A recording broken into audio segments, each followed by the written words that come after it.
morning, dear student. Hope you all are fit and fine at your home. So before we start today's work, let's take the pledge. I command to be vigilant and bear in mind at all times the risks to myself and my colleagues for COVID-19. I promise to take all necessary precautions that prevent the spread of this deadly virus. I promise to follow and encourage others to follow the key COVID-appropriate behaviors. To always wear a mask, face cover, especially when in public places. To maintain a minimum distance of 6 feet from others. To wash my hands frequently and thoroughly with soap and water. Together we will win this fight against COVID-19. हाँ जी बच्चों, आप सभी ने हिंदी व्याकरण की book निकालनी है। इसका 6th चैप्टर जो है समास, जिसका कमाउंट भी बोलते हैं। ठीक है, इसे पढ़ना स्टार्ट करेंगे। इन वाक्यों को ध्यान से देखिए। घोड़े पर सवार शब्द समूह को संक्षिप्त करके नया शब्द बना घुड़सवार। जैसे ये घोड़े पर सवार है, इनको जोड़कर क्या बना घुड़सवार। ठीक है, ऐसे सेकंड राजा का महल शब्द समूह को संक्षिप्त करके नया शब्द बना, इन दोनों को जोड़कर नया शब्द बना राजमहल। शब्द यमुना का तट शब्द समूह को संक्षिप्त करके नया शब्द बना यमुना तट। उसके बाद अनेक शब्दों को आपस में मिलाकर संक्षिप्त करने की यह प्रक्रिया संक्षिप्त करने की यह प्रक्रिया समास कहलाती है। अनेक शब्दों को संक्षिप्त करके नया शब्द बनाने की प्रक्रिया को समास कहते हैं। समास करते समय दो शब्दों के बीच की विभक्तियों और पदों का लोप कर दिया जाता है। ठीक है, जब हम समास करते हैं तो दो शब्दों के बीच की जो विभक्तियां और पद होते हैं उनको लोप कर दिया जाता है, मतलब हटा दिया जाता है। समास से बना शब्द समासिक शब्द समस्त पद कहलाता है।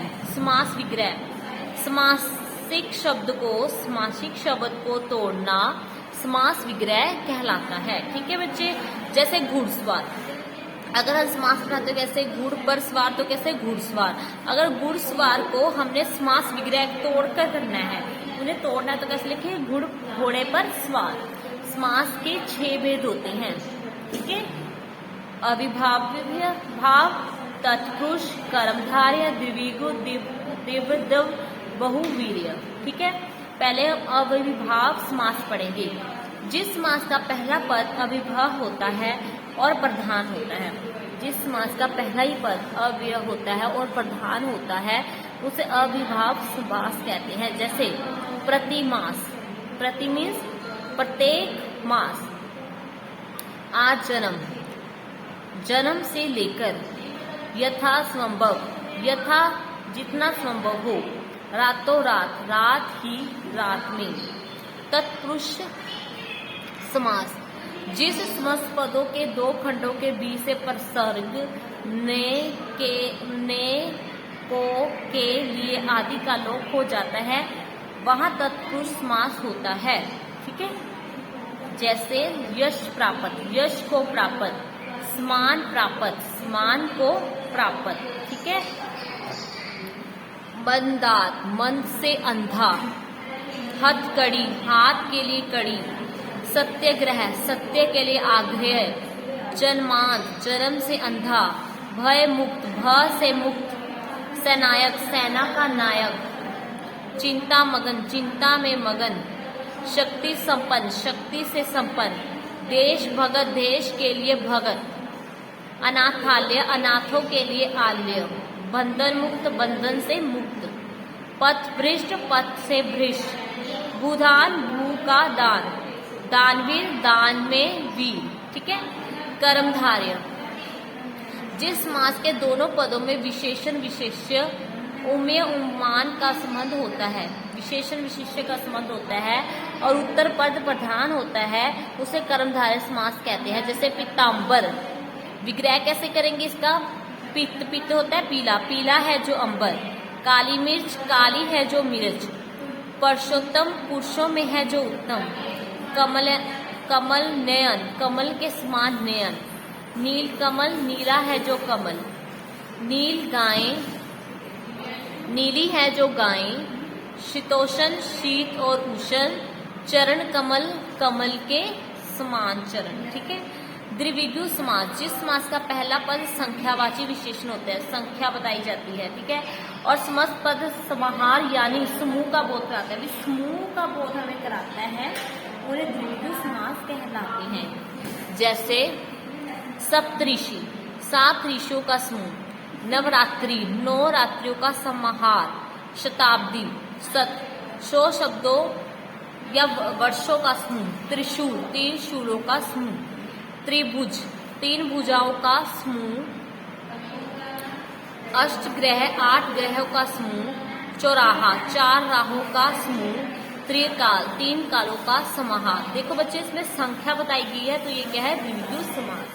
आगे है द्विविधीय समास, जिस समास के दोनों पद प्रधान होते हैं, दोनों ही पद प्रधान है, उन्हें द्विविधीय समास कहते हैं। जैसे जीवन और मरण, दोनों प्रधान है, तो इसे कैसे लिखेंगे? जीवन मरण। अन्न जल, अन्न और जल। साग सब्जी, साग और सब्जी। लाभ हानि, लाभ और हानि। पाप पुण्य, पाप और पुण्य। छोटा बड़ा, छोटा और बड़ा। चाय कॉफी, चाय और कॉफी। राधा कृष्ण, राधा और कृष्ण। दिन रात, दिन और रात। सत्य सत्य, सत्य और असत्य। ठीक है। उसके बाद बहुव्रीहि समास, जिस समासिक शब्द का कोई भी पद प्रधान ना होकर कोई तीसरा पद प्रधान होता है, इसमें कोई शब्द प्रधान ना होकर तीसरा शब्द प्रधान होता है, उसे बहुव्रीहि समास कहते हैं।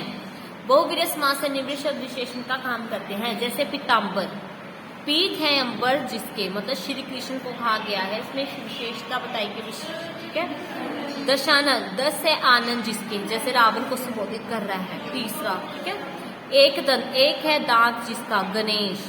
पंकज, पंख में जन्मा, मतलब कीचड़ में जन्मा कमल।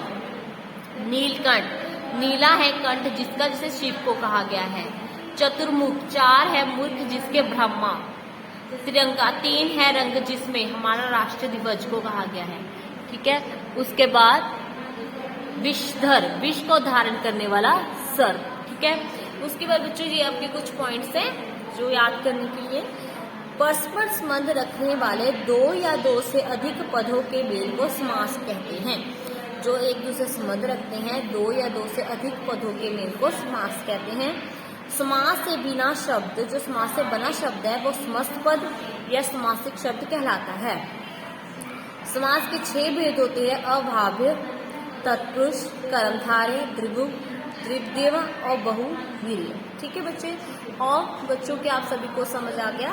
Okay, bye bye, take care, have a nice day.